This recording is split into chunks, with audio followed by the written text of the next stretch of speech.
After my daughter was seriously injured in a car accident and suffered heavy bleeding, she was rushed to the hospital for emergency treatment. When it was time to sign the surgical consent form, the nurse suddenly snapped the medical file shut and pressed it down firmly. Hospital regulations state that only immediate family members can sign the surgical consent form. What proof do you have that you are the child's father? I was stunned. She is my biological daughter. Do I still need to prove it to you? The nurse retorted, birth certificates can be forged. How do we know the child wasn't abducted by you? If you cannot prove it, we cannot proceed with the surgery. Seeing the nurse's self-righteous expression, I trembled with anger. I am signing the surgical consent form for my own biological daughter. Do I need to provide DNA evidence as well? She curled her lip. These are hospital regulations. We are being responsible for the patient. If you cannot prove the child is yours, we will report you to the police for child trafficking. After saying that, she actually called security to report it and loudly accused me of being a human trafficker. Report me to the police. I took out my police uniform from my bag and put it on. It'd show her what a split-second response was, just as my pen touched the surgery consent form. A hand pressed down on the paper. Hold on. Before the operation, we need to verify your identity as the guardian again. I handed over my documents. Alicia Grant walked to the computer and typed for a moment, then immediately frowned.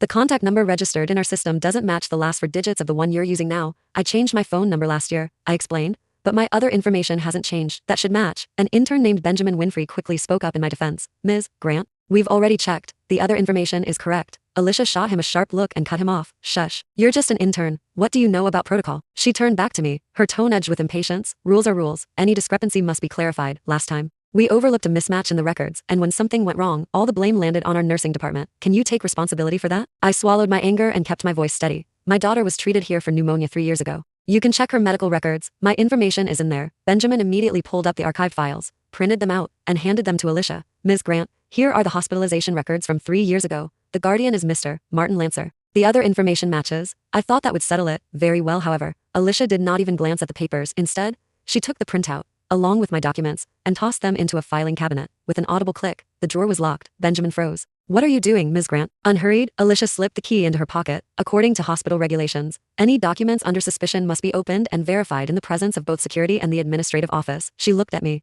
the corner of her mouth curling into a faint, mocking smile. Unfortunately, they've both left for the day, Mr. Lancer. You'll have to wait. Around us, the other patients' families began whispering, what's going on? They won't let him sign? I heard the identity doesn't match. Maybe it's the wrong person. I stood there, feeling the blood drain from my body, inch by inch. That so-called high-risk contingency plan Alicia just cited was one I had personally proposed and refined for the police legal affairs department. It was meant to prevent malicious medical disputes, not to be used like this. Chapter 2. I never expected Alicia to use that rule against me. Just then, the operating room doors burst open. A nurse stuck her head out, panic written all over her face. Head nurse, Ms. Grant. The director, Edward Johnson, wants to know if the consent form's been signed. The anesthesia window is almost over. If we delay any longer, the patient could be in serious danger. Without even turning around, Alicia barked back. Tell Dr. Johnson the guardian's identity is suspicious. Possible impersonation. For the patient's safety, suspend the surgery. We'll wait for the police to verify everything. She spun around and pointed straight at me, shouting at the top of her lungs, who knows where this guy came from? Maybe he's some con artist trying to trick the hospital into operating on some random girl. Keep an eye on him. I've already called the police. Don't let him run. I took a slow breath, pulled my phone from my backpack, and started recording. The camera focused steadily on her face. Head nurse. Ms. Grant, is it? This is the last time I'm asking. Are you refusing to let me sign the surgical consent form for my daughter? She froze for a second when she saw the camera,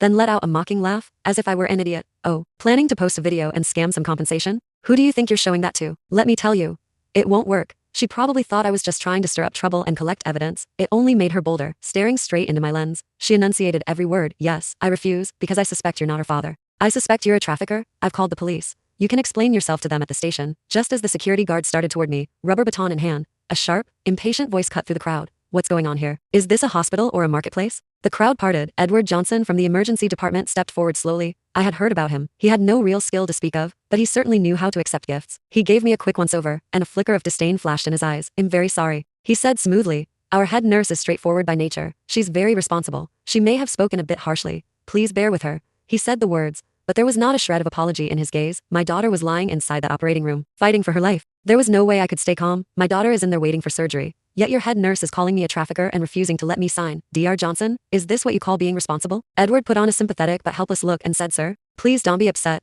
We do have our reasons. Our hospital recently introduced a brand new risk assessment system. In your case, it triggered a red alert. We have no choice. According to protocol, we must pause and verify before proceeding. I let out a humorless laugh. Verify? They might be able to afford the wait. But what about my daughter? What kind of absurd risk assessment system was this? Since when was there a policy that allowed you to watch a patient suffer while you waited for paperwork? No, they were not following protocol. They were afraid to operate. At that moment, my patience snapped. Dr. Johnson, I said flatly, done playing along. I don't care about your systems or your procedures. Every minute my daughter waits inside that room increases her risk. Today, I am signing that form, and this surgery is happening. The smile on Edward's face vanished instantly. The pretense of kindness dissolved, sir, he said coldly. I advise you to calm down. This is a hospital. There are protocols we need to adhere to if you continue to cause a disturbance. We'll have no choice but to treat this as medical harassment. Chapter 3. He jerked his chin toward the two security guards. One of them immediately stepped forward and reached for my shoulder. Sir, you'll need to come with us. The intern, Benjamin, rushed out again and spread his arms in front of me. Dr. Joe.